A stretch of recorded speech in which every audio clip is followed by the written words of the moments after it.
ওমরা যাত্রীদের জন্য সৌদির বিশেষ নির্দেশনা। ওমরা পালনে যাত্রার আগে যাত্রীদের নিজ নিজ লাগেজ পরীক্ষা করার পরামর্শ দিয়েছে সৌদি আরবের হজ ও ওমরা মন্ত্রণালয়।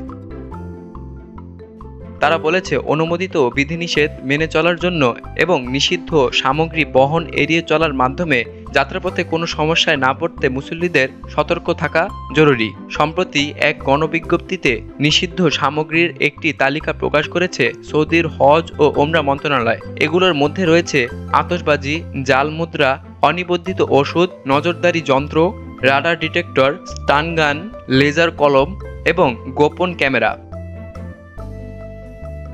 মুসল্লিদের জাকাত, ট্যাক্স এবং কাস্টমস কর্তৃপক্ষের ওয়েবসাইট থেকে নিষিদ্ধ সামগ্রীর পূর্ণাঙ্গ তালিকা পর্যালোচনা করার পরামর্শ দেওয়া হয়েছে, যাতে তারা নির্বিঘ্নে ও নিরাপদে ওমরা পালন করতে পারে। এছাড়া কাবা শরীফগামী বিমান যাত্রীদের জন্য লাগেজ সম্পর্কিত নির্দেশনাও দিয়েছে মন্ত্রণালয়। বিশেষ করে মুসল্লিদের অনুপযুক্ত বা অনিয়মিত আকারের ব্যাগ সঙ্গে না দেওয়ার আহ্বান জানানো হয়েছে। গোলাকার বা কাঠামোবিহীন ব্যাগ নেওয়া থেকে বিরত থাকতে বলা হয়েছে, কারণ এগুলো ওভারহেড কম্পার্টমেন্টে ঠিকভাবে রাখা সম্ভব হয় না।